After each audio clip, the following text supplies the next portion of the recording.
German Shepherd. Was sitting outside library in cold weather. What baby did. Next left everyone in tears. The frost came early that November morning, coating everything in a thin layer of crystalline white that caught the first hints of dawn and threw them back in shattered rainbows. At 6:47 a.m., the Riverside Public Library stood silent and dark, its granite steps slick with ice, its windows reflecting nothing but the empty parking lot and the skeletal trees that lined the street. The air was so cold it hurt to breathe, each inhalation sharp enough to make your lungs ache, each exhalation visible as a small cloud that dissipated almost immediately in the freezing air. Sarah Chen pulled into the parking lot, with her daughter Emma buckled in the back seat, small face pressed against the window, breath fogging the glass. Emma was 3 years old, 3 years and 2 months to be exact, and she hadn't spoken more than a handful of words since her grandmother's funeral last week. The silence in the car was heavy, weighted with grief that Sarah didn't know how to lift. Her mother had been Emma's favorite person, the one who sang lullabies and told stories and made everything feel safe. Now she was gone, and Emma had retreated somewhere inside herself, somewhere Sarah couldn't reach. "We're just picking up those books I reserved," Sarah said softly, more to fill the silence than because Emma needed explanation. "Then we'll get hot chocolate. Would you like that, sweetie?" Emma didn't answer. She was staring out the window at the library, her small hands pressed flat against the glass, her small body very still. Sarah turned off the engine and reached back to unbuckle her daughter's car seat, but Emma's small voice stopped her. "Mama, the dog is crying." Sarah paused, one hand on the buckle. "What, honey?" "The dog is crying." Emma's voice was barely above a whisper, but it was the most she'd said in days. Her small face was serious, eyes fixed on something Sarah couldn't see. "He's crying so quiet nobody can hear, but I can hear." Sarah looked where Emma was looking, at the side of the library building, at the shadowed alcove where the building met the old stone wall that bordered the property. There was nothing there, no movement, no sound except the wind rattling through bare branches. "Sweetie, there's no dog. It's too early. The library doesn't even open for 2 hours. There's nobody here but us." Emma shook her small head, and tears began sliding down her cheeks. "He says his name is Soldier. He says he's been waiting 4 days. His legs don't work anymore, Mama. His legs don't work and he can't get out and nobody can hear him crying." A chill ran down Sarah's spine that had nothing to do with the cold. "Emma, how do you—" But Emma was already fumbling with her car seat buckle, small fingers struggling with the mechanism, her small body straining forward with an urgency Sarah had never seen in her before. "We have to help him. We have to help him right now. He's so cold he can't feel his heart anymore." Sarah's own heart lurched. She got out of the car and opened Emma's door, and her daughter practically fell out, small feet hitting the frozen pavement and immediately running toward that shadowed alcove. Sarah followed, her breath coming fast, her mind trying to make sense of what Emma had said. How could she know a dog's name? How could she know anything about a dog that wasn't even there? But Emma was there now, standing at the corner of the building, pointing into the darkness with one small hand while the other covered her mouth. Her small body was shaking, from cold or fear or something else. Sarah couldn't tell. "Mama," Emma whispered through her fingers. "Mama, he's so cold he can't feel his heart. Where are you watching from? And if you have a pet, what's their name? Share in the comments below. We love hearing your stories. Because what happened next, what Emma knew, what she found, what she did, it's the kind of story that makes you believe in things that can't be explained. The kind of story that makes you hold your own pets a little tighter and listen a little more carefully when they try to tell you something. The kind of story that changes everything. Sarah approached the alcove slowly, pulling her phone from her pocket and turning on the flashlight. The beam cut through the darkness, illuminating brick walls covered in decades of grime, old mortar crumbling at the joints, shadows that seemed to move in the flickering light. There was nothing there, just walls and shadows and the smell of old stone and winter air. "Emma, honey, there's nothing—" "Behind the cold wall," Emma interrupted, her small voice very certain now. "He's behind the cold wall, in the dark place. He can't move anymore. His brown eye doesn't open anymore. Just the other one, the gold one." Sarah's flashlight beam moved across the wall, and that's when she saw it. A thin gap between the alcove wall and the library's foundation. Fresh mortar, poorly applied, crumbling at the edges. Someone had sealed something, recently. "Emma, how did you know?" "He showed me." Emma's small face was turned up to her mother's, and in the dim light, her eyes looked ancient, knowing things a 3-year-old shouldn't know. "He showed me pictures in my head. The bad man's truck, silver with a blue bird. The bad man put him in the dark place and made the wall so nobody could find him. But I found him. He called me, and I found him." Sarah's hands were shaking as she dialed 911. The operator answered on the second ring, and Sarah tried to explain. A wall, a child's claims, fresh mortar, a dog that couldn't possibly be there but might be. The operator was skeptical. Sarah could hear it in her voice, but she said she'd send someone. "How long?" Sarah asked. 20 minutes, maybe 30 depending on traffic. Sarah looked at Emma, at her small body shivering in. The cold, at her small hands pressed against the wall like she could feel something on the other side, at the tears streaming down her small face. "He doesn't have 30 minutes, Emma whispered. "He's getting quieter. The pictures are getting smaller. We have to get him out now." Sarah knelt beside her daughter, her own hands finding that gap in the mortar. It was wider than it had looked, deep enough to fit her fingers inside. And when she pressed her ear against the wall, she heard it, the faintest sound, a whimper, a breath, something alive, something suffering, something that had been calling for help in a frequency only her daughter could hear. "Oh God," Sarah breathed. "Oh God, there is something in there." She called 911 back. "Send the fire department. Send everyone. There's something alive inside this wall." Emma was pulling at the bricks now with her small hands, her small fingers scraping against stone and mortar, leaving traces of blood where the rough edges cut her. "I'm coming," she was saying over and over. "I'm coming, soldier. I'm coming. Don't get quieter. Don't stop showing me pictures. I'm coming." Sarah pulled her daughter back gently, wrapping her own coat around Emma's small body. "Help is coming, baby. Help is coming." "But will it come fast enough?" Emma's small voice broke on the question. "Will it, Mama? Because he's so tired. He's been waiting so long. He's been so brave. But he's tired now. He's so tired." Sarah held her daughter close, both of them pressed against that wall, both of them listening to the sound of something dying on the other side. And Sarah found herself praying to her mother, to Emma's grandmother, to anyone who might be listening. Please, please let help come in time. Please let this child who has already lost so much not have to lose this too. The sirens came 8 minutes later, but it felt like hours. Fire trucks and police cars, lights painting the dawn in shades of red and blue.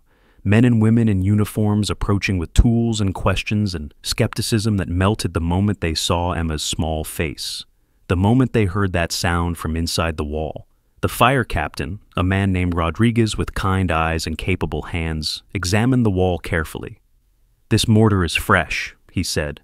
"Maybe 3-4 months old. Someone sealed something in here deliberately." "A dog," Emma said, her small voice very clear now. "His name is Soldier. He's a German shepherd. He's brown and black and gold. His front legs are broken. His eye is swollen shut. He's lying in frozen red water. He has a chain around his neck that goes into the wall. He's muzzled with wire. The wire is in his face. It hurts him so much. It hurts him so much he can't even cry anymore." Rodriguez stared at Emma, then at Sarah. "How does she—" "I don't know," Sarah said. "I don't know how she knows any of this, but she knew he was here. She knew his name. She knew things she couldn't possibly know." Rodriguez nodded slowly, then turned to his crew.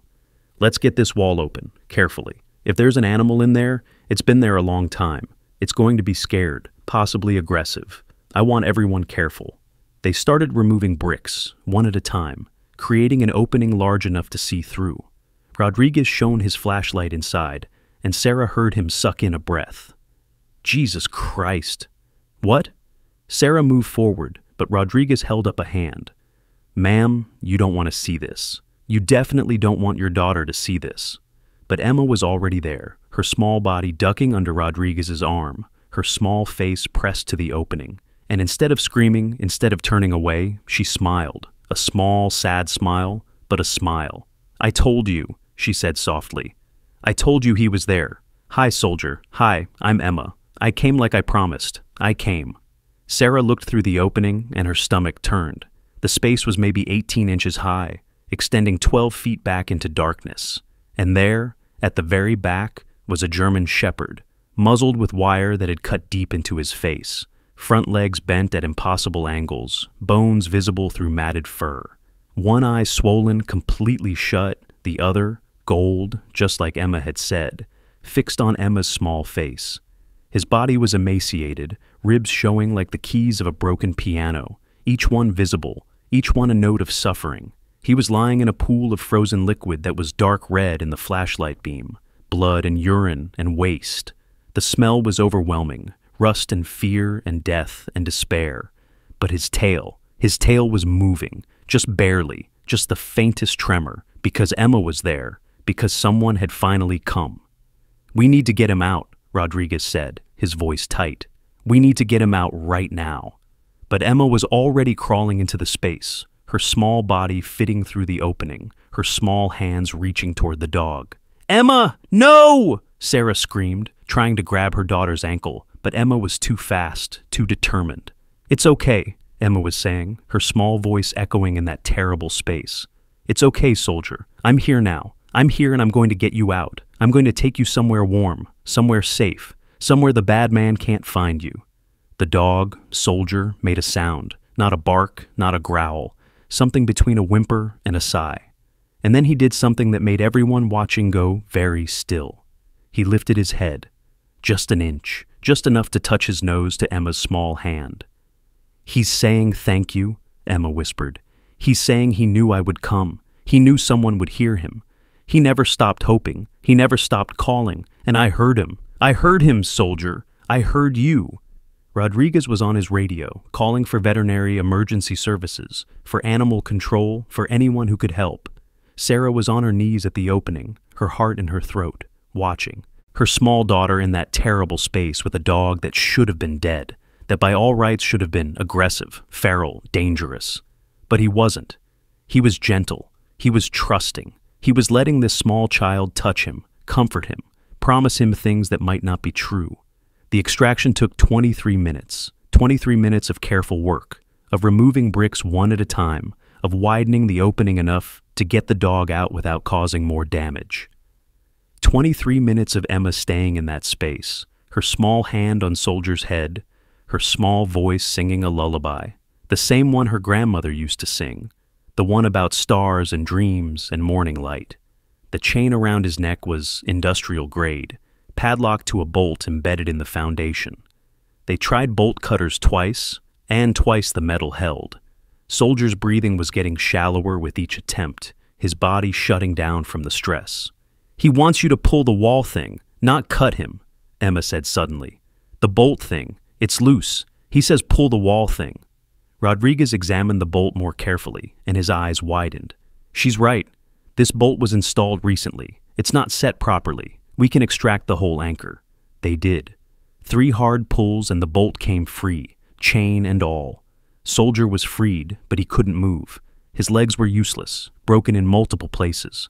When the firefighters tried to approach him with a stretcher, he snarled, the first aggressive sound he'd made. His lips pulled back from his teeth, his one good eye wild with fear. "He's scared," Emma said. "He's scared you're going to hurt him more. He's scared this is a trick." "Emma, honey, you need to come out now," Sarah said, her voice shaking. "Let the professionals handle this." But Emma shook her small head. "He won't let them. He only trusts me. Soldier says to wrap him in the yellow blanket, not touch his back." "There's an injury on his spine we haven't seen yet," one of the firefighters said, examining the dog more carefully with his flashlight. "How did she—" "Just get a yellow blanket," Rodriguez interrupted. "Get a yellow blanket and let's do what the kid says." They wrapped Soldier in a yellow emergency blanket, carefully, following Emma's instructions about where to touch and where not to touch. Emma kept her small hand on his head the whole time, kept singing that lullaby, kept telling him it was okay, he was safe now, nobody was going to hurt him anymore. When they finally pulled him out, the news crews were there. Someone had called the media, probably someone in the growing crowd of neighbors and early morning commuters who had stopped to watch. Cameras were rolling as they lifted Soldier onto a stretcher, as Emma climbed out of that terrible space covered in dust and blood and waste, her small face streaked with tears, but smiling. Smiling because she'd done it. She'd saved him. One photographer captured. The moment that would go viral by noon. A tiny 3-year-old girl, covered in grime, leading a team of firefighters to save a dying dog she couldn't possibly have known was there. Her small hand was still reaching towards Soldier as they loaded him into the veterinary ambulance. Her small voice was still singing that lullaby. "I'm coming with him," Emma said, not asking, just stating fact. Sarah started to protest, but Rodriguez put a hand on her shoulder. "Let her go," he said quietly. "I don't understand what's happening here, but that dog is alive because of her. If she says she needs to go with him, I believe her." So Emma rode in the ambulance, her small body perched on the bench seat, her small hand reaching through the bars of the transport crate to touch Soldier's head. His breathing was shallow, irregular. His heart rate was dropping. The paramedic, a woman named Chen, no relation, kept checking his vitals and shaking her head. "He's not going to make it," she said softly. "I'm sorry, sweetie. I know you tried, but he's been in there too long. The damage is too severe." "No," Emma said, her small voice very firm. "No, he's going to make it. He's going to make it because I promised, and I keep my promises even when other people don't." Soldier's tail moved, just once, just barely. But it moved. The veterinary emergency clinic was 7 minutes away, but it felt like forever. Emma never stopped touching Soldier, never stopped singing, never stopped telling him to hold on, just a little longer, just a little more. They were almost there, almost safe. When they arrived, Dr. Rachel Morrison was waiting. She'd been briefed on the situation. Dog found sealed in a wall, severe trauma, child claims supernatural connection. She was skeptical. She'd been a veterinarian for 22 years, had seen every kind of abuse, every kind of trauma. She didn't believe in supernatural anything until she saw them together. Soldier was dying. That was clear immediately. Body temperature 89 degrees, hypothermia, severe dehydration, compound fractures in both front legs, bones protruding through skin, left eye infected, probably beyond saving, deep lacerations across his back, deliberate cuts, not accidental. The wire muzzle had embedded half an inch into his face, cutting through tissue down to bone. He'd been in that wall for days, maybe weeks. He should have been dead already. "I need to sedate him for examination," Dr. Morrison said. "This is going to be painful, and he's already in shock. I don't want him to suffer more." But when the vet tech approached with the sedation, Soldier went wild. Despite his broken legs, despite his weakness, he tried to lunge, tried to bite, tried to fight. His one good eye was rolling, showing white, his breath coming in panicked gasps. "Stop," Emma said, her small voice cutting through the chaos. "Stop.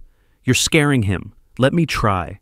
Dr. Morrison started to protest, but something in Emma's small face stopped her. She nodded, and Emma approached Soldier slowly, her small hands held out where he could see them. "It's okay," Emma said softly. "It's okay, Soldier. These people are going to help you. They're going to make the hurt stop. They're not bad people like the bad man. They're good people, like me. I won't let them hurt you, I promise." She placed both small hands on his head, and Soldier went still. Completely still. His breathing slowed, his eye closed. He leaned into her touch like it was the only thing keeping him tethered to life. "You can examine him now," Emma said, "but I need to stay here. He needs me to stay." Dr. Morrison had never allowed a child in an examination room, especially not during trauma assessment, but she found herself nodding. Okay, you can stay." The examination took 45 minutes, 45 minutes of discovering injury after injury, horror after horror. This wasn't accidental trauma. This wasn't neglect. This was deliberate, systematic torture. "His name is Soldier," Emma said suddenly, while Dr. Morrison was examining the wire cuts on his face. "He was in the war. He saved 12 people. The bad man was angry he wouldn't fight other dogs." Dr. Morrison paused, her hands going still. "How do you know that?" "He told me. He shows me pictures. Pictures of sand and loud noises and people who loved him. Pictures of a man with a kind face. Pictures of being brave. And then pictures of the bad man. Pictures of the cage. Pictures of the wall. Pictures of being so scared and so alone and calling and nobody coming." Dr. Morrison's throat was tight. Emma, dogs can't. Check his chip, Emma interrupted. He has a chip. It will say his name is Soldier. It will say he was in the war. Dr. Morrison ran the chip scanner over Soldier's shoulder, and her eyes widened. The chip was there. The registration came up immediately. Soldier, K9 847, retired military working dog, 8 years service, honorably discharged. Adopted 6 months ago by Dr. Marcus Vale. How did you know? Dr. Morrison whispered. Emma just looked at her with those ancient eyes. He told me.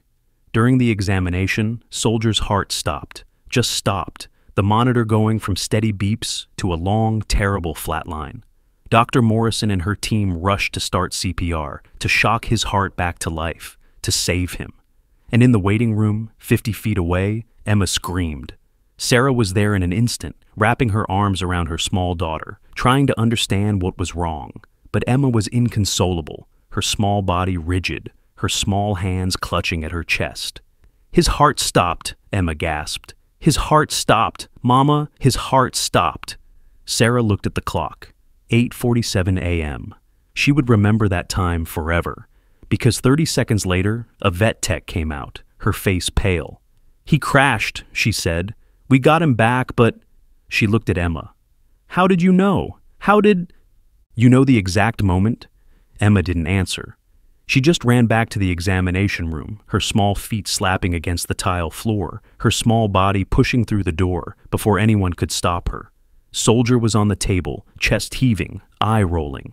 The monitor showed his heart rate, weak, irregular, but there. Emma climbed onto a stool and placed her small hands on either side of his head. Don't go, she whispered. Please don't go. I need you. I need you to stay. Please. And Soldier's heart rate steadied, strengthened. The irregular rhythm smoothed out into something almost normal. Dr. Morrison stared at the monitor, then at Emma, then back at the monitor. That's not possible, she breathed. That's not medically possible. But it was happening, right in front of her. This small child, covered in the dirt and blood of her rescue, was somehow keeping a dying dog alive through sheer force of will. Or something else. Something Dr. Morrison didn't have words for.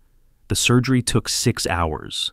6 hours of reconstructing shattered bones, cleaning infected wounds, removing the embedded wire, trying to save what could be saved.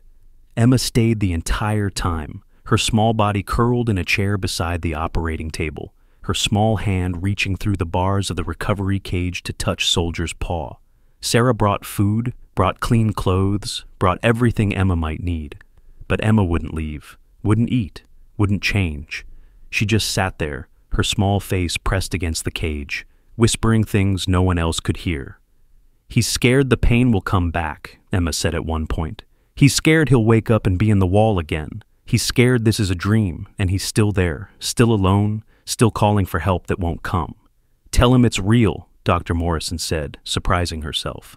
Tell him he's safe now. Emma did. And Soldier's breathing deepened, relaxed. He was under anesthesia, unconscious, but somehow he heard her. Somehow he knew. When he finally woke up, 12 hours after they had pulled him from that wall, the first thing he saw was Emma's small face. And the first thing he did was lick her small hand. Once, gentle. Thank you.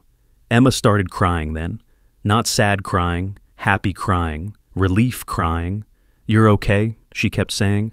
You're okay, you're okay. The police came that afternoon. They needed to know everything. How Emma had found Soldier, what she'd heard, what she'd seen. They needed to track down the owner, figure out who had done this, build a case. Emma told them about the silver truck with the bluebird. She drew it with crayons on the back of an exam form, a crude child's drawing, but clear enough. A truck, silver, with a blue bird on the side. How do you know what the truck looks like? The detective asked gently. He was a kind man, Detective Williams, with a daughter of his own. Did you see it? Soldier showed me, Emma said simply. He showed me the truck. He showed me the bad man. He showed me the place where he lived before the wall. He showed me everything. Detective Williams exchanged a glance with Sarah, who just shook her head. I don't know. I can't explain it. They ran the microchip information. Dr. Marcus Vale, veterinary researcher at the university, prestigious position, published papers on animal behavior and cognition. They went to his house that evening. What they found made Detective Williams, a 20-year veteran who'd seen everything, step outside to vomit. The basement was a laboratory, but not the kind that healed, the kind that hurt, deliberately, systematically, scientifically. There were cages, 6 of them. 3 contained bodies, dogs in various states of decomposition. 3 were empty, but the bloodstains told their own story. There were tools, surgical tools, but used for torture, not treatment. There were notebooks, detailed documentation of experiments testing pain thresholds, fear responses, breaking points. And there were photographs, hundreds of them, dogs before and after, dogs being hurt in ways that made hardened police officers cry, dogs that had trusted humans and been betrayed in the worst possible ways. Soldier was subject number 7. His file was thick, detailed, horrifying. Dr. Marcus Vail had adopted Soldier specifically because of his military background. He wanted to study resilience degradation, how to break a dog that had been trained to be unbreakable. The experiments had lasted 3 months. Systematic torture designed to destroy Soldier's spirit, his training, his trust.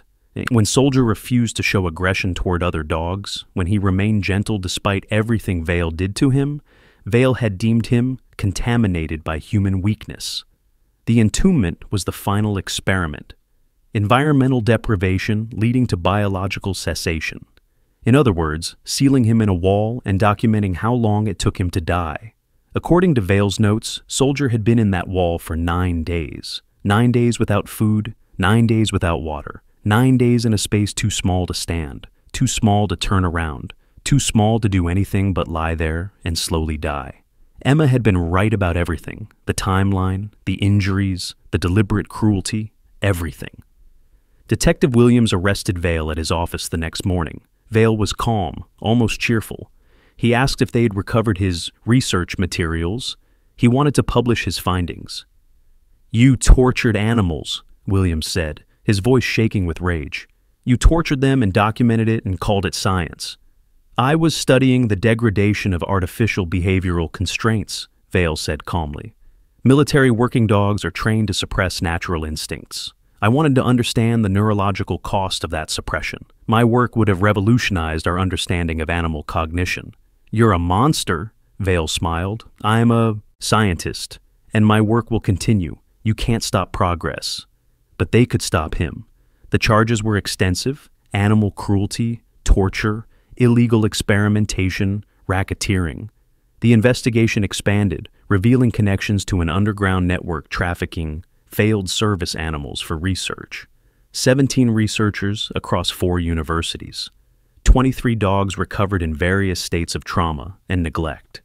The media coverage was immediate and extensive. The story had everything. A tortured war hero dog, a 3-year-old psychic child, a prestigious researcher revealed as a monster, a conspiracy reaching into respected institutions. It was everywhere: news, social media, talk shows.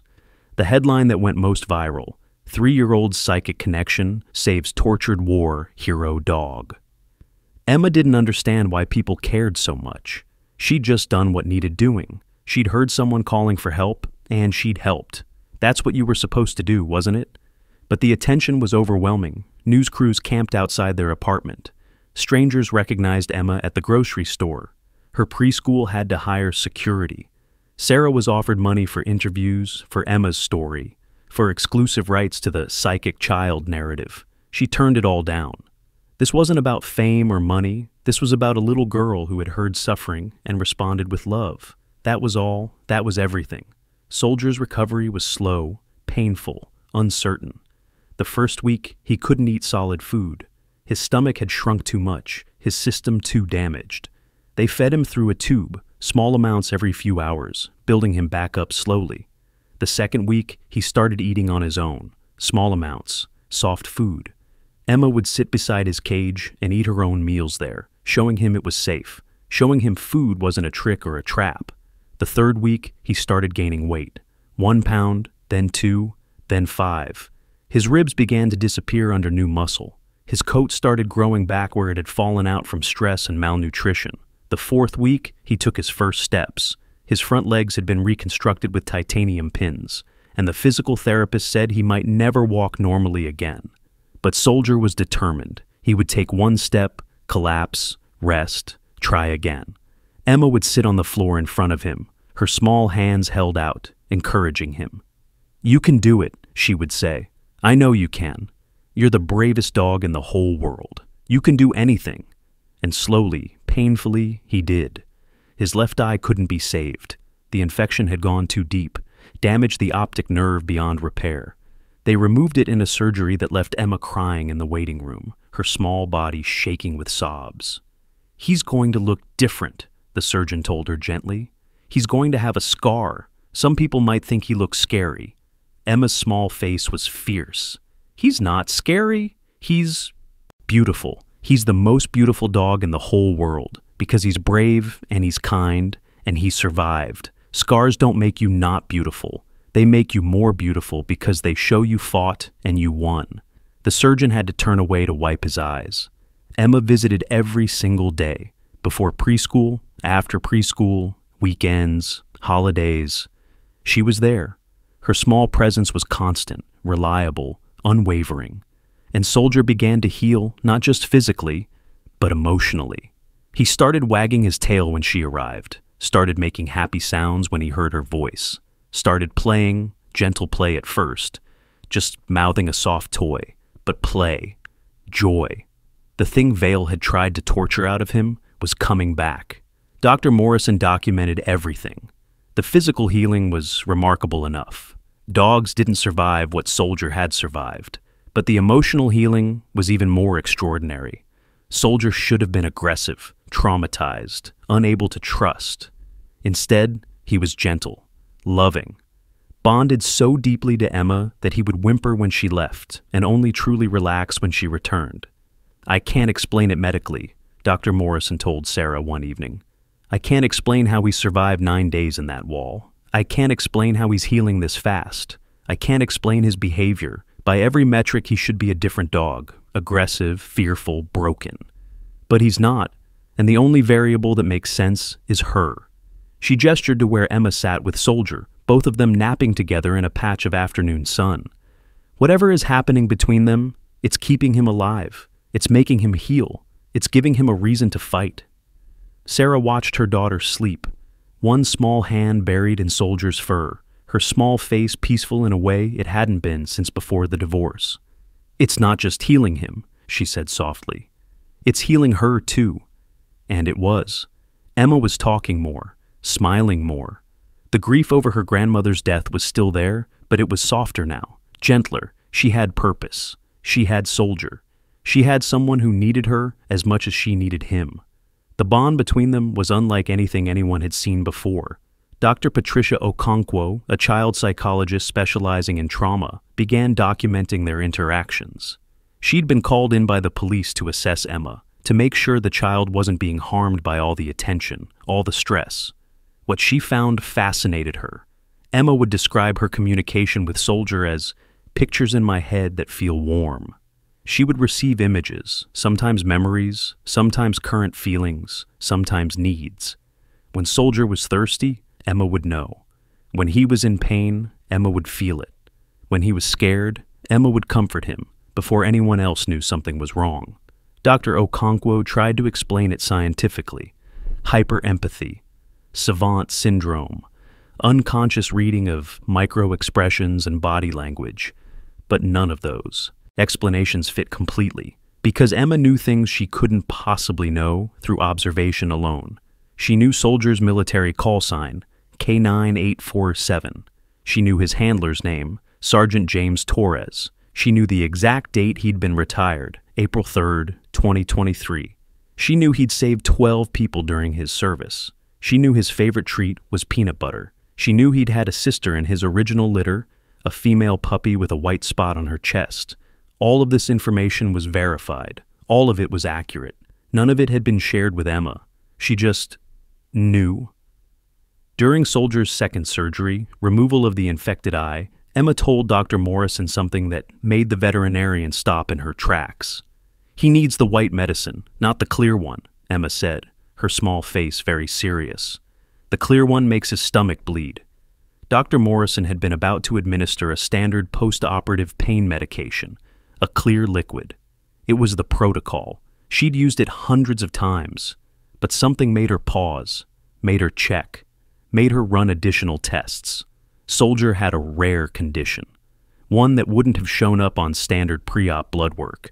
The clear medication would have caused gastric hemorrhaging, potentially fatal gastric hemorrhaging. The white medication, a different drug, more expensive, less commonly used, was safe. "How did you know?" Dr. Morrison asked, her voice shaking. Emma just looked at her with those knowing eyes. "Soldier told me. He showed me a picture of the clear medicine making his tummy hurt. He showed me the white medicine making him feel better. He knows things about his body. He just can't tell you with words, but he can tell me with pictures." Dr. Morrison changed the medication. Soldier recovered without complications. The incident was documented. Officially, a 3-year-old child with no medical training had prevented a potentially fatal medication error through information she claimed to have received telepathically from a dog. It should have been impossible. It was impossible. But it happened. Emma received another picture 3 weeks into Soldier's recovery. She was at preschool, sitting in circle time, when she suddenly stood up and walked to her teacher. "Miss Jennifer, I need to call my mama. Soldier showed me something important." The teacher, who had been briefed on Emma's special connection with the rescue dog, called Sarah immediately. Emma took the phone with her small hands. "Mama, Soldier showed me a place, a warehouse with blue doors. There are 2 dogs there, in metal cages. They're alive, but they're scared and they're hurt. One is black with part of his tail missing. One is brown with white feet. They're waiting for someone to find them, like I found Soldier." Sarah's hands went cold. "Emma, honey, are you sure?" "I'm sure. Soldier showed me. He knows where they are because the bad man talked about them. He said they were subjects and they were contaminated and he was going to dispose of them. But he didn't yet. They're still there. We have to find them." Sarah called Detective Williams. He was skeptical. Of course he was. But Emma had been right about everything else. So he listened as she described the warehouse, the blue doors, the location. She drew a map, crude but detailed. The dogs inside. They found the warehouse that afternoon. Abandoned veterinary supply building on the edge of town. Blue doors, just like Emma had said. Inside, in metal cages in the back room, they found 2 dogs. One black German Shepherd mix, missing the last third of his tail. One brown Labrador with white feet. Both alive. Both traumatized. Both waiting. The officers who made the discovery called it in with shaking voices. The kid was right. She was exactly right. How is that possible? No one had an answer. The rescue of those 2 dogs, later named Hope and Justice by the shelter staff, made national news. The story was too extraordinary to ignore. A 3-year-old receiving visions from a tortured dog, using those visions to save other victims, all of it documented and verified by police and professionals. Skeptics said it was coincidence. Believers said it was proof of animal telepathy. Scientists said it was impossible, but couldn't explain the evidence. Emma didn't care what anyone said. She just knew what she knew, and what she knew was that animals could communicate if you listened the right way, if you opened your heart the right way, if you loved them the right way. But Emma's abilities were expanding beyond just Soldier. She started hearing other animals in the veterinary hospital. A cat in room 3 who was hiding pain from a dental abscess. A rabbit in room 5 who was allergic to the hay they were using. A parrot who was plucking his feathers because he missed his deceased owner and needed a specific song played. What a Wonderful World by Louis Armstrong. Every single thing Emma reported was verified. Every single intervention she suggested worked. Dr. Morrison started consulting with Emma regularly.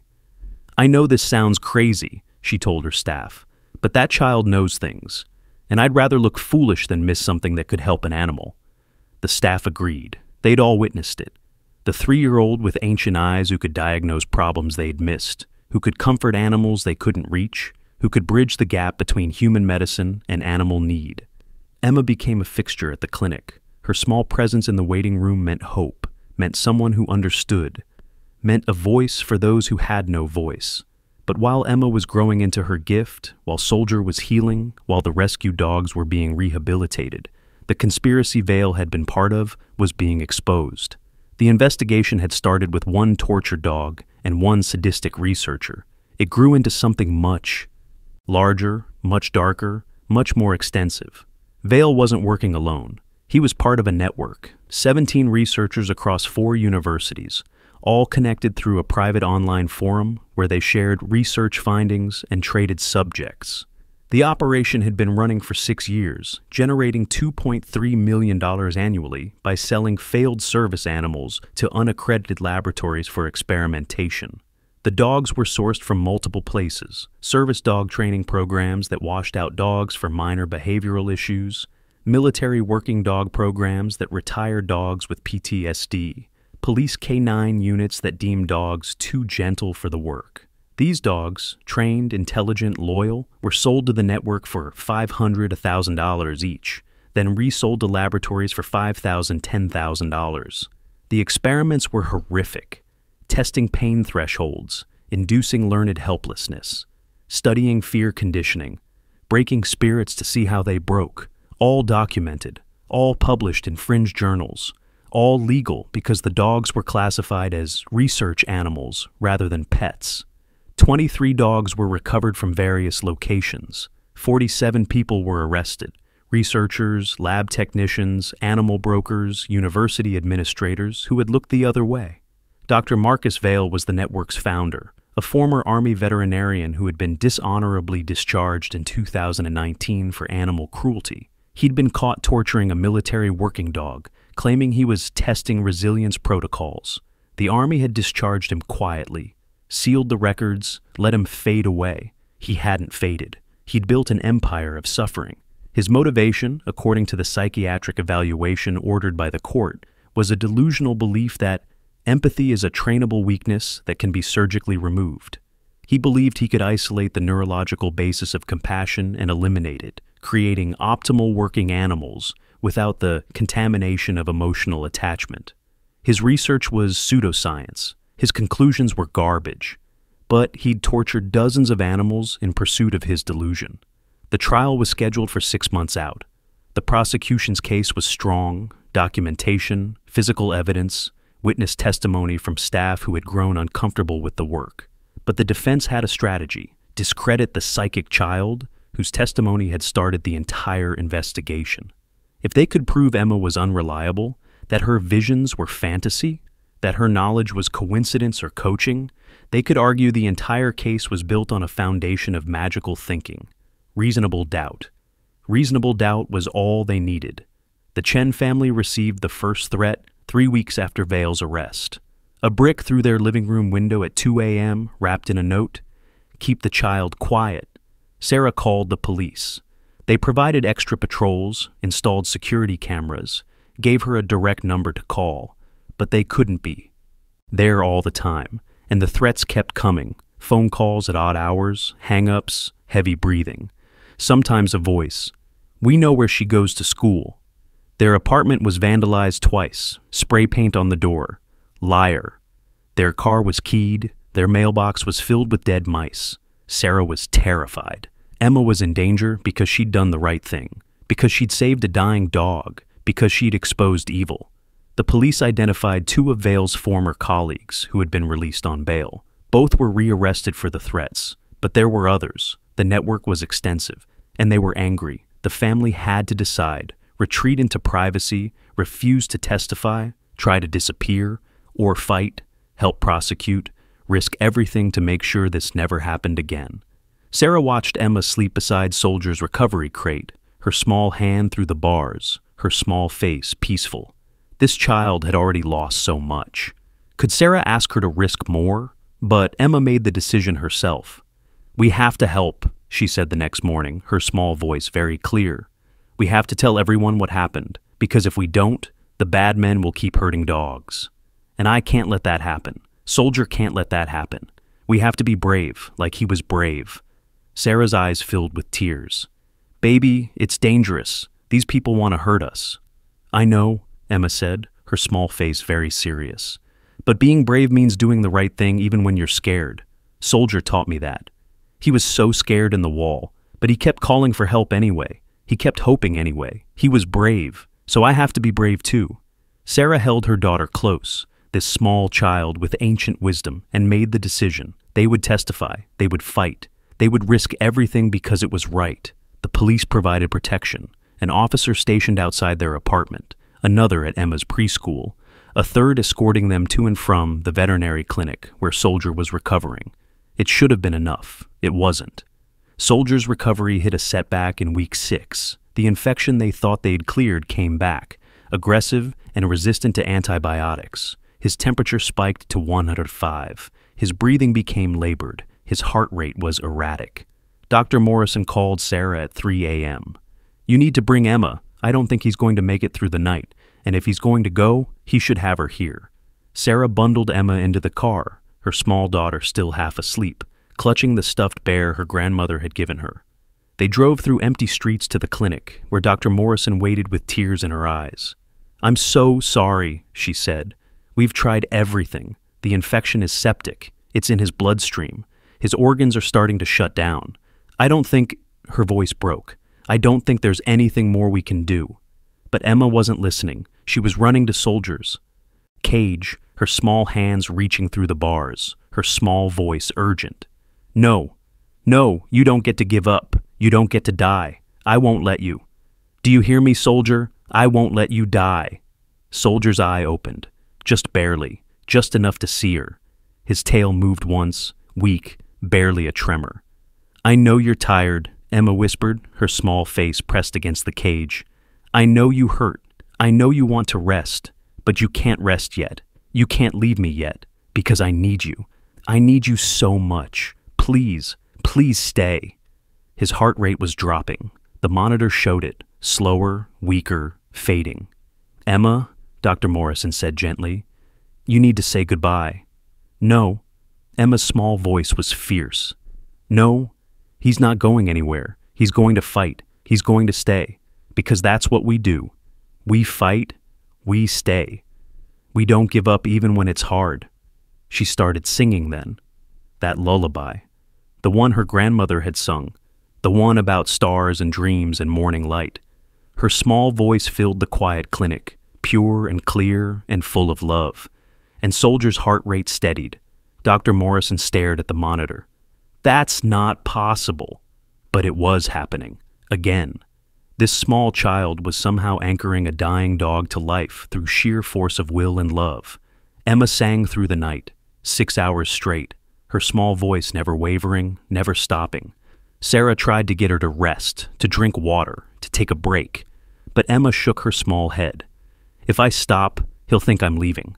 If I stop, he'll give up. I can't stop. I won't stop." So, she sang, and Soldier held on.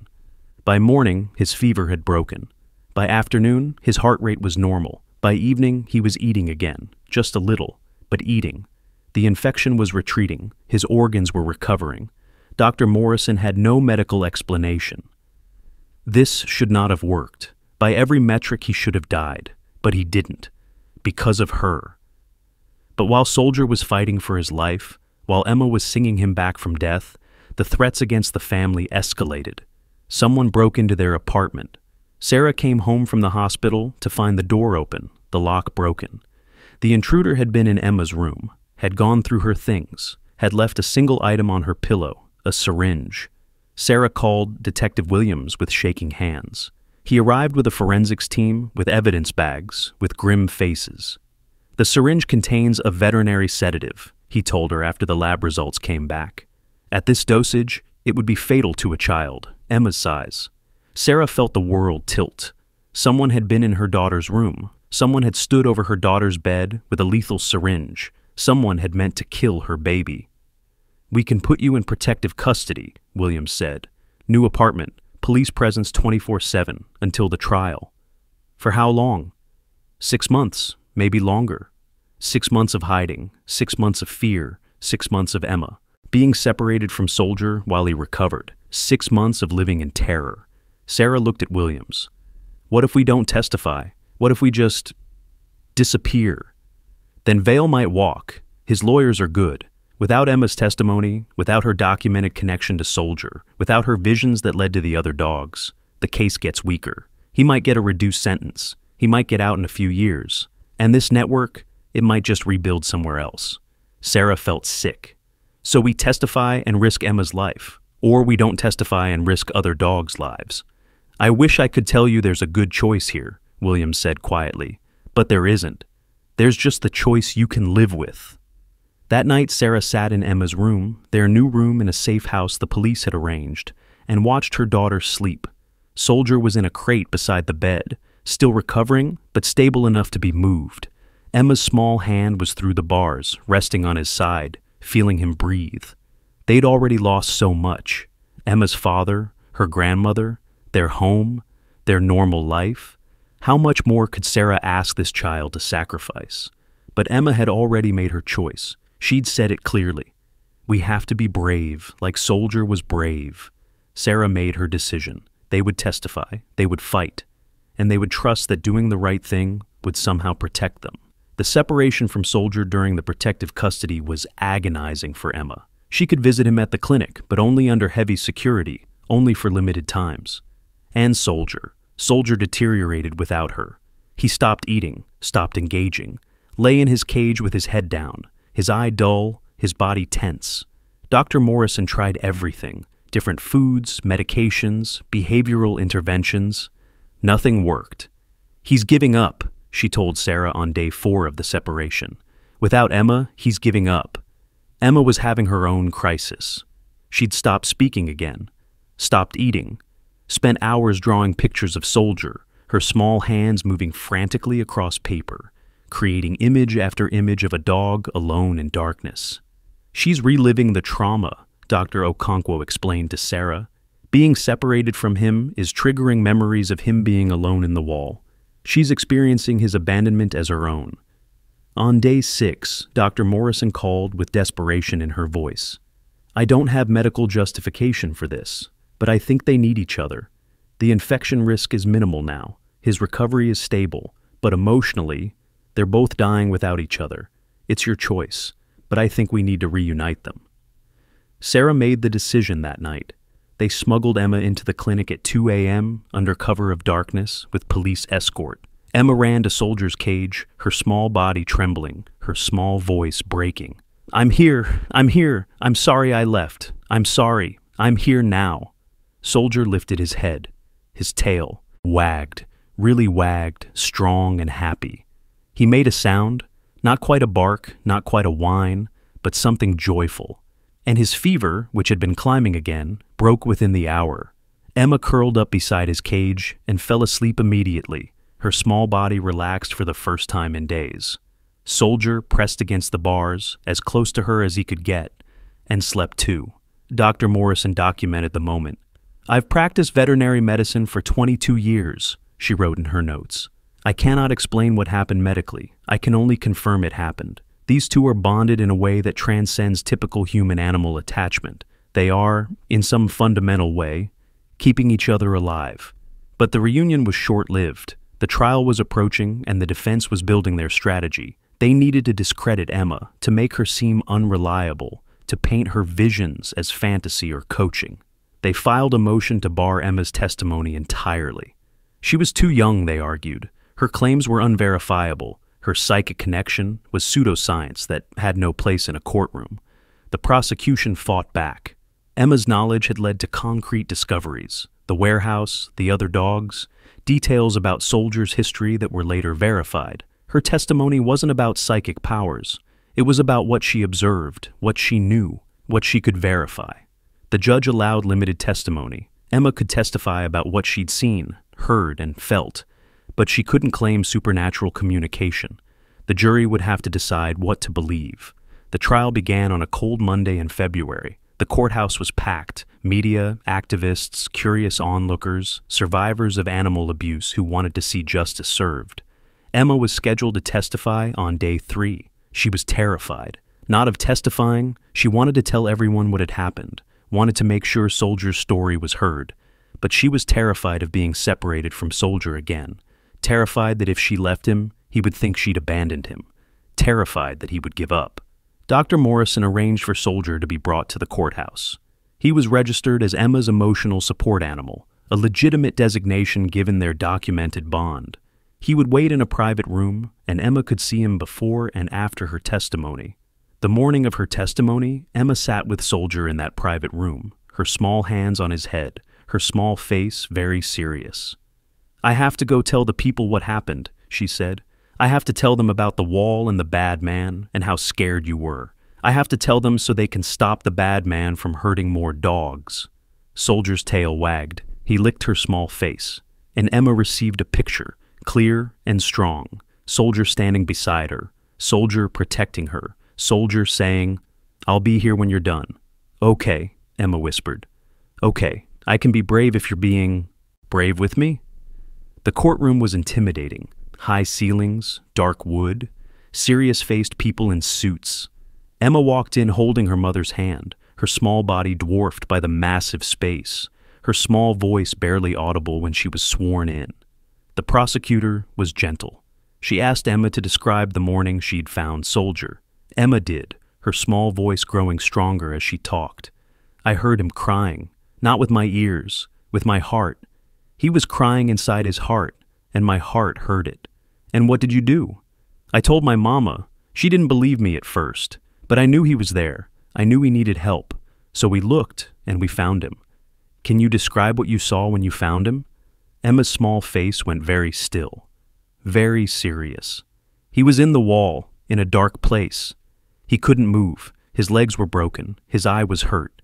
He had a chain around his neck. He had wire on his face. He was lying in frozen red water. He was so cold, so scared, so alone." "How did you know his name was Soldier?" "He told me." "How did he tell you?" Emma struggled to find words. "He showed me pictures, in my head. Pictures of who he used to be, pictures of being brave, pictures of the bad man, pictures of the wall, and in the pictures people called him Soldier. So, that's his name." The defense attorney cross-examined. He was not gentle. "Emma, do you know what the truth is?" "Yes." "And do you always tell the truth?" "Yes." "But you're telling us that a dog talked to you. Dogs can't talk, can they?" "Not with words, with pictures." "Pictures in your head?" "Yes."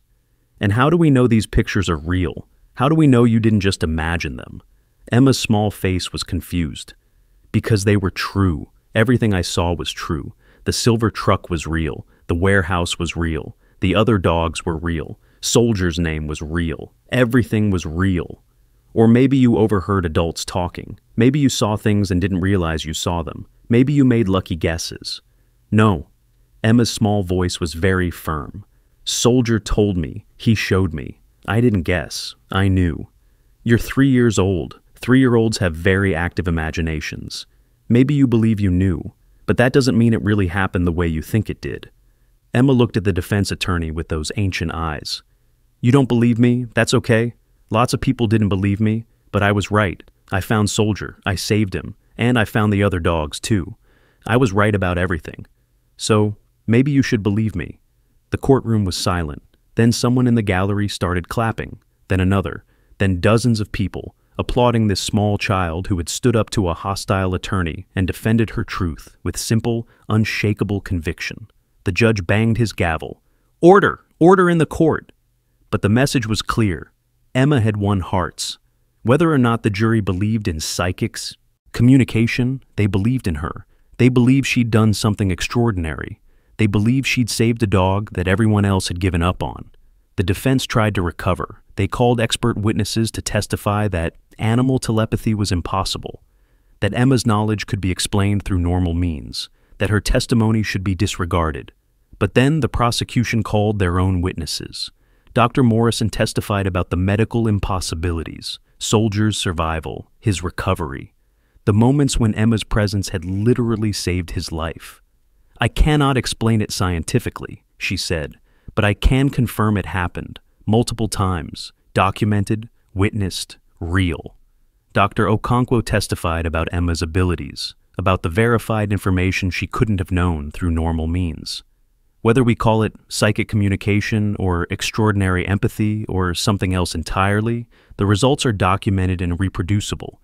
This child knows things, and those things have saved lives. Detective Williams testified about the warehouse, about the other dogs, about how Emma's visions had led to concrete discoveries that broke the case open. "I don't care how she knew," he said bluntly. "I care that she was right, and because she was right, we saved lives and stopped monsters." Sergeant James Torres, Soldier's original handler, flew in from Texas to testify. He was a big man, scarred and tough, but he cried on the stand. "Soldier saved my life in Kandahar," he said, his voice breaking. "IED explosion. He pulled me out of the rubble, stayed with me until help came. He's a hero, a genuine documented hero. And when I had to retire him, when I couldn't keep him myself because of my own injuries, I thought I was sending him somewhere safe. I thought he'd be loved. Instead, he was tortured. He was sealed in a wall to die alone." Torres wiped his eyes. "Emma saved him. This little girl saved my dog, my partner, my friend. She heard him when no one else could. She didn't give up. She brought him back, and I will spend the rest of my life grateful to her." The courtroom was silent except for the sound of people crying. The defense had no rebuttal. How do you argue against a decorated soldier testifying about a war hero dog? How do you discredit a 3-year-old who had been right about everything? How do you explain away the documented, verified, witnessed miracles? You can't. But they had one more strategy, one more attempt to create reasonable doubt. During the lunch recess on the day of Emma's testimony, Vale escaped custody. He attacked a bailiff, a trained officer, with a homemade weapon he'd somehow smuggled into the courthouse. The bailiff was injured, but not seriously. Vale fled through a side door, heading for the parking garage. He was heading for his vehicle. He was going to run. Emma was 50 yards away with Sarah, eating lunch in a secure area when she suddenly stood up. Her small face went white. Her small body went rigid. "Soldier," she whispered. "Soldier is scared. Soldier is running. Soldier is—" She didn't finish the sentence. She just ran. Sarah chased after her, screaming for security, but Emma was fast, her small legs pumping, her small body dodging through crowds. She burst through a door into the parking garage just as Vale was reaching his car, and Soldier was there. He'd broken free from his handler in the secure room, something he'd never done before, something that should have been impossible given his training. But he'd heard Emma's distress, he'd felt her fear, and he'd run. He reached Vale first. Soldier was still recovering, still thin, still limping, still missing an eye. But he was a military working dog, and his training was bone deep. He took Vale down with precision, not biting, not mauling, just holding, protecting, doing what he'd been trained to do. Vale screamed, struggled, tried to fight. But Soldier held him, his jaws gentle but firm on Vale's arm, his body weight pinning the man to the ground. Emma ran to them, her small body fearless, her small voice clear. "Let him go, Soldier. Let him go. He can't hurt anyone anymore. You don't have to fight anymore. You're safe. We're safe." Soldier released Vale immediately, stepping back to stand between Emma and the man who had tortured him. Protective, loyal, brave. Security arrived seconds later, surrounding Vale, restraining him, taking him back into custody. But the damage was done. The news cameras that had been stationed outside the courthouse had captured everything.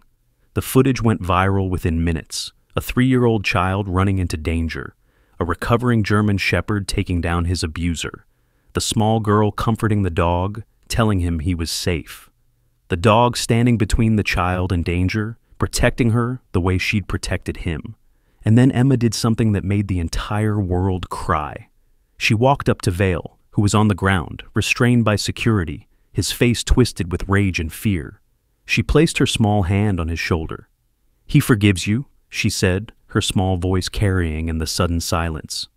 "Soldier forgives you because that's what heroes do. They forgive even when it's hard. They choose love even when they've been hurt. That's what makes them heroes." Vale broke down, completely, utterly, began sobbing, deep, wrenching sobs. And through the sobs, he started talking, confessing, everything, the network, the other researchers, the funding sources, the universities that had looked the other way, the animals he'd tortured, the experiments, all of it, on camera, witnessed by dozens of people, recorded, documented, undeniable. The prosecution wouldn't even need Emma's testimony now. Vale had confessed, completely. His defense was destroyed. But there was a price. The confrontation had been too much for Soldier, The stress, the exertion, the fear. His heart, already weakened by months of trauma and recovery, couldn't take it. He collapsed in the parking garage, right there beside Emma. His breathing stopped, his heart stopped. The monitor on the ambulance that arrived showed a flatline. Emma screamed, a sound of pure anguish. She dropped to her knees beside him, her small hands on his chest. "No, no, no, you don't get to die. You don't get to leave me, not now, not after everything. No." She started CPR, something she'd never been taught, something a 3-year-old shouldn't know how to do. But her small hands found the right spot on his chest. Her small body found the right rhythm. And she screamed his military call sign, K9847, K9847, over and over, like maybe the sound of his number would call him back. The paramedics arrived and took over, but Emma wouldn't move, wouldn't stop. Her small hands kept pressing, kept trying, kept fighting. "Come back," she sobbed. "Please come back. I need you, please." And Soldier's heart restarted. The paramedics stared at the monitor in disbelief. "That's not possible. He was gone for over 2 minutes. That's not—" But it was happening.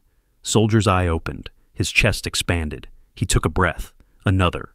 His tail moved. Just once. Just barely. But it moved.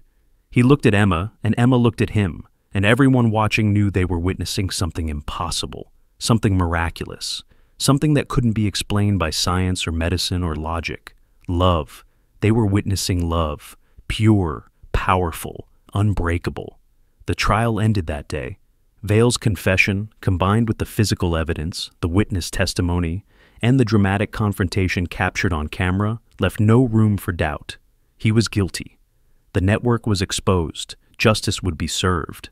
But the recovery, for both Emma and Soldier, was just beginning. Soldier's heart attack had been serious. He needed surgery, medication, monitoring. The next few weeks were critical, touch and go, uncertain. Emma refused to leave his side. She slept in the veterinary clinic, her small body curled in a cot beside his cage, her small hand always touching him. Sarah brought her meals, brought her schoolwork, brought her everything she needed, because Emma was right. They needed each other. Slowly, painfully, Soldier recovered. Again, his heart stabilized, his breathing improved, his strength returned. And through it all, Emma was there, singing, talking, loving him back to life. The other rescued dogs were recovering too. Hope and Justice, the two Emma had located through her visions, were adopted by families who understood their trauma, who could give them the patience and love they needed. The other dogs from the network, 21 in total, all found homes, all survived. None were euthanized. It was unprecedented. Dogs that traumatized usually couldn't be rehabilitated, but these dogs had something special.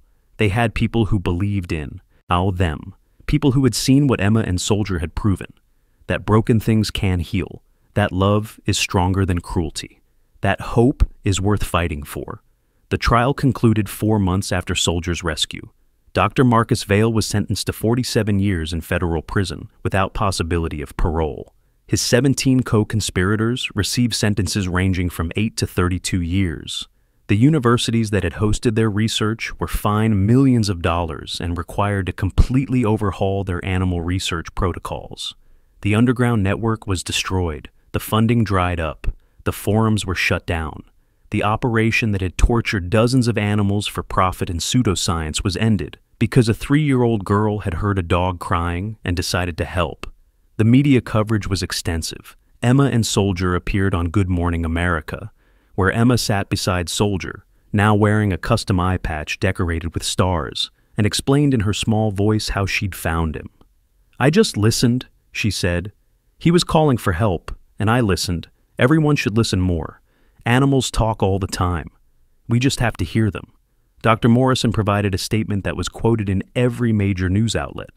"I've practiced veterinary medicine for 22 years. I cannot explain what happened medically. I can only confirm it happened."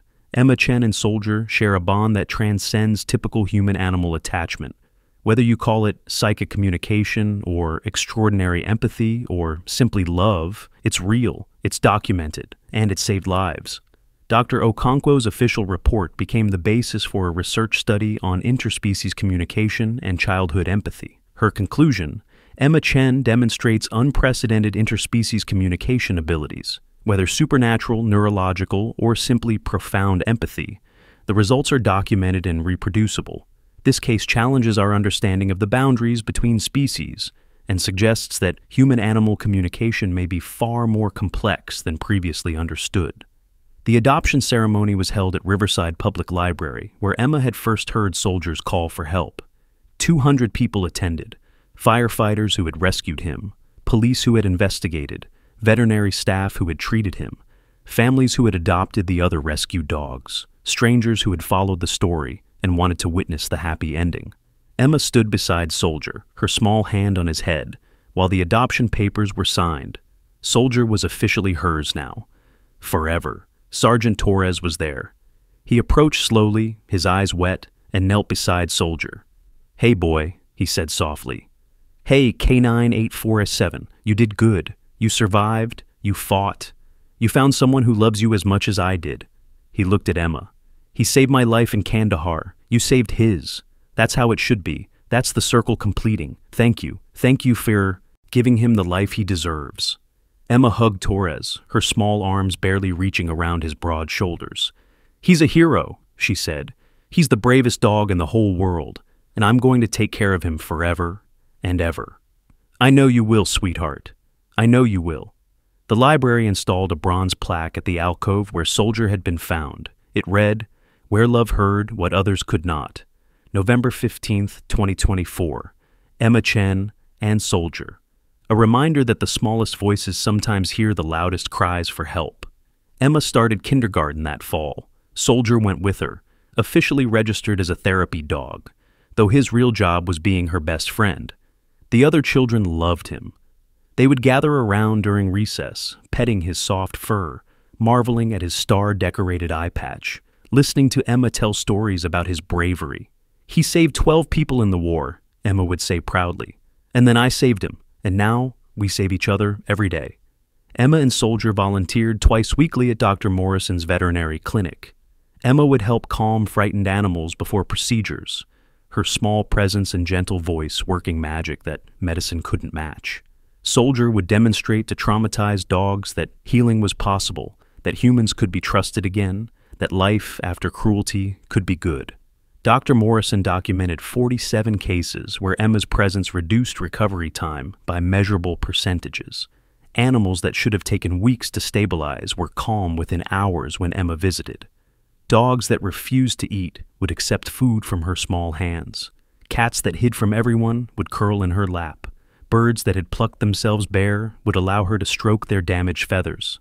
"She has a gift," Dr. Morrison told reporters. "Whether it's supernatural or natural doesn't matter. What matters is that she uses it to help. She's 5 years old, and she's already saved more lives than most people save in a lifetime." Emma's abilities continued to develop. She helped locate 6 missing pets by seeing where they were hiding. She identified 3 cases of animal abuse by feeling the animal's fear, before physical evidence was visible. She once directed firefighters to a cat trapped in a collapsed building, describing the exact location despite being 3 blocks away. Each case was documented, each case was verified, each case added to the growing body of evidence that Emma Chen was something special, something extraordinary. But Emma didn't think she was special. She was just a little girl who loved animals and could hear them when they called. That was all. That was everything. 2 years after the rescue, Emma was 5 and Soldier was 10. Every morning, they walked to Riverside Library together, the place where everything had changed. Soldier's limp was barely noticeable now. He'd gained back all the weight he'd lost, his coat thick and glossy, his muscles strong. His missing eye was covered with that star-decorated patch Emma had made, and children would stop them on the street to admire it. "He's a pirate dog," Emma would explain. "Pirates are brave and have adventures, just like Soldier."